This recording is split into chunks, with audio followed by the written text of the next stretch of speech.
श्री स्वामी समर्थ तुम्हा सर्वांचं माझ्या चॅनल मध्ये मनापासून स्वागत आहे। तर बघा उद्यापासून शारदीय नवरात्रीला सुरुवात होत आहे। या नवरात्रीत देवीच्या टाकावर, देवीच्या मूर्तीवर तसेच फोटोवर किंवा श्रीयंत्रावर कुंकुमार्चन नक्कीच आपल्याला करायचे आहे।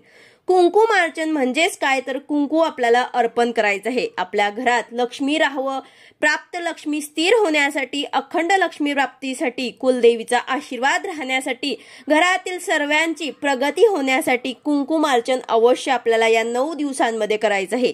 कुंकूमध्ये खूप ताकद असते। घरातील सर्वांनी हा सकाळ संध्याकाळ कुंकू जो आहे तो आपल्या कपाळी लावायचा असतो। नवरात्रीमध्ये देवीच्या मूर्तीवर, देवीच्या फोटोवर किंवा श्रीयंत्रावर कुंकुमार्चन कसे करायचे आहे आणि का करायचे आहे, त्याचे काय फायदे असतात, ते केल्यामुळे काय बदल आपल्या आयुष्यामध्ये होतात, त्यांचे काय लाभ होतात, त्याचबरोबर आपल्याला 9 दिवस देवीला 9 अर्चन सुद्धा करायचे आहे। तर याबद्दलची संपूर्ण माहिती मी तुम्हाला आजच्या व्हिडिओमध्ये सांगणार आहे। व्हिडिओ पूर्ण बघा जेणेकरून तुम्हाला संपूर्ण माहिती मिळेल। जर तुम्ही चॅनलवर नवीन असाल तर चॅनलला सबस्क्राइब करायला मात्र विसरू नका आणि व्हिडिओला लाईक करायला मात्र विसरू नका।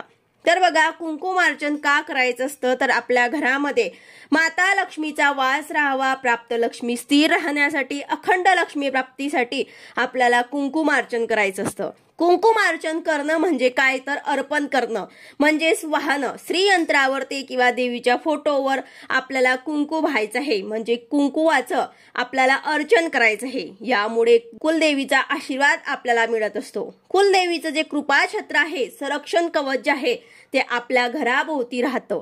आपल्या घरातल्या सर्वांचंच भलं होण्यासाठी त्यांची खूप आपल्याला मदत होत असते। कुंकुमार्चनचा जो कुंकू असतो त्यात खूप ताकद असते। बऱ्याच लोकांना त्यांचे अनुभव सुद्धा आलेले आहे। ज्यांच्याकडे अजूनही श्रीयंत्र नसेल किंवा कुलदेवीचा फोटो किंवा टाक नसेल, त्यांनी आवर्जून या नवरात्रीमध्ये आपल्या घरामध्ये स्थापित करायचं आहे। उद्या तुम्ही कुलदेवीचा फोटो किंवा टाक घेऊन या आणि आपल्या घरामध्ये घटस्थापना करू शकता। त्याचबरोबर देवीच्या फोटोवर ते कुंकुमार्चन सुद्धा करायचे आहे। श्रीयंत्र जर नसेल तर ते सुद्धा तुम्ही आवर्जून आणून त्याची स्थापना आपल्या घरामध्ये करू शकतात। लक्ष्मी आई आपलं घर सोडून कधीही जात नाही, म्हणून आपल्याला हे स्थापित करायचं आहे।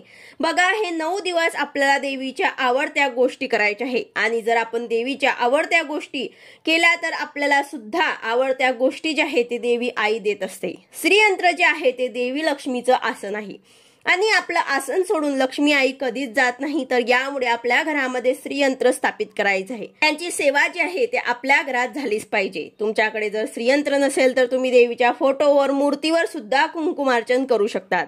आता कुंकुमार्चन कधी करायचं, तर नवरात्रीमध्ये तुम्ही कुंकुमार्चन दररोज करू शकतात। याशिवाय मंगळवारी, शुक्रवारी, लक्ष्मीपूजन, चैत्र नवरात्र, शारदीय नवरात्र, पौर्णिमेच्या दिवशी तुम्ही कुंकुमार्चन श्रीयंत्रावर ते करू शकतात। देवीच्या फोटोवर, मूर्तीवर सुद्धा तुम्ही करू शकतात। एका डिश मध्ये, तांब्यामध्ये तुम्ही श्रीयंत्र घ्यायचं आहे। श्रीयंत्रावर ते अनामिका आणि अंगठा किंवा अनामिका, त्या शेजारचे मधले मोठे बोट आणि अंगठा अशा तिन्ही बोटांनी सुद्धा करू शकतात आणि देवीच्या फोटोवर ते, टाकवरती किंवा मूर्तीवर ते, कुलस्वामिनीच्या टाकावर ते 5 बोटांनी आपल्याला कुंकुमार्चन करायचं असतं। आता अर्चन करताना श्रीसूक्त 16 वेळा किंवा 1 वेळा, त्यानंतर नवार्मळ मंत्राची 1 माळ, लक्ष्मी गायत्री मंत्र, विष्णू गायत्री मंत्र, कमलात्मक मंत्र, त्यानंतर शेवटी आपल्याला नमो नमः असं म्हणायचं असतं आणि कुंकू जे आहे ते आपल्याला चिमूटभर अर्पण करायचं आहे। अशा प्रकारे आपल्याला कुंकुमार्चन करायचं आहे। नमो नमः म्हटलं की ते कुंकू आपल्याला अर्पण करायचं। त्यानंतर जर तुम्ही श्रीसूक्त म्हणत करणार असाल तर त्या प्रत्येक ओवीनंतर नमो नमः म्हणायचं, प्रत्येक मंत्र नंतर तुम्हाला नमो नमः म्हणायचं आहे आणि कुंकुमार्चन हे आपल्याला अर्पण करायचं आहे।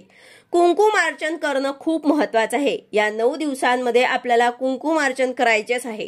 आता हे झाले श्रीयंत्रावर ते, तसेच जेव्हा आपण देवीच्या फोटोवर किंवा मूर्तीवर करतो तेव्हा कुंकू पायावरती टाकायचं आहे आणि हळूहळू आपल्याला वरती जायचं आहे। पायावरनं टाकत मग वरती, डोक्यावरती, खालून वरती आपल्याला व्हायचं असतं। हे कुंकू आपल्याला तसेच राहू द्यायचे आहे। कधी काढायचे तर लगेच सुद्धा आपण काढू शकतात किंवा मग दुसऱ्या दिवशी जे आहे ते आपल्याला हे कुंकू जे आहे काढून आपल्याला एका मध्ये काढून ठेवायचं आहे आणि आपल्या घरातल्यांनी सर्वांनी हे कुंकू आपल्या कपाळी लावायचं आहे। आता तुम्ही 9 दिवस पूर्ण नवरात्रीमध्ये कुंकू अर्चन करू शकतात आणि जर तुम्हाला वेगळ्या गोष्टी अर्पण करायच्या असतील तर ते सुद्धा तुम्ही अर्पण करू शकतात। म्हणजे फुलांच्या पाकळ्या तुम्ही अर्पण करू शकता, त्यानंतर ड्राय फ्रुट्स, काजू, बदाम, त्याचं तुम्ही अर्चन करू शकतात। लवंग, वेलची किंवा मग वेलदोळे म्हणजे ते सुद्धा तुम्ही देवी आईला अर्पण करू शकता। ज्या गोष्टी देवी आईला जास्त आवडतात ते तुम्ही दररोज वेगवेगळ्या जे आहे ते अर्पण करू शकतात। कुंकुमार्चन ही सेवा अगदी मुली पुरुष सर्व कोणीही करू शकतं। विधवा बायका सुद्धा हे कुंकुमार्चन करू शकतात। त्वरित लक्ष्मी प्राप्तीसाठी कुठल्याही आर्थिक अडचणीतून सुटका मिळवण्यासाठी तुम्ही कुंकुमार्चन करू शकतात। कुंकुमार्चन खूप फायद्याचं आहे। कुंकुवाचे आपल्याला अर्चन करायचं आहे। कुंकू आहे ते तुमच्या घरामध्ये एका डब्बीमध्ये तुम्हाला काढून ठेवायचं आहे। रोज कुठे बाहेर जाताना सुद्धा तुम्हाला कपाळी लावायचं आहे। कुंकू हे सर्वांनी आपल्या घरातल्यांनी लावायचं आहे। कुठे तुम्ही महत्त्वाच्या कामाला जात आहे तेव्हा सुद्धा तुम्ही हे कुंकू लावू शकतात। स्त्री पुरुष लहान मुलं मुली सर्व हे कुंकू लावू शकतात। याने तुमचे संरक्षण होतं। देवी आई तुमच्या सोबत नेहमी राहते। या कुंकुवामध्ये खूप ताकद असते। जर तुम्ही काजू बदाम अर्पण केले तर ते तुम्ही खाऊ शकता। तसेच लवंग वेलची जर तुम्ही अर्पण केले तर ते चहामध्ये टाकून सुद्धा तुम्ही खाऊ शकता। फक्त ते आपल्याला तिखट पदार्थांमध्ये टाकायचे नाही। त्यांचं गोड काहीतरी किंवा मग चहा वगैरे मध्ये तुम्ही खाऊ शकतात। तर अशा प्रकारे आपल्याला कुंकुमार्चन नवरात्रीमध्ये आवर्जून करायचे आहे। व्हिडिओ आवडला असेल तर लाईक करा, शेअर करा, सबस्क्राईब करा। भेटूया अशाच नवीन व्हिडिओ सोबत। श्री स्वामी समर्थ।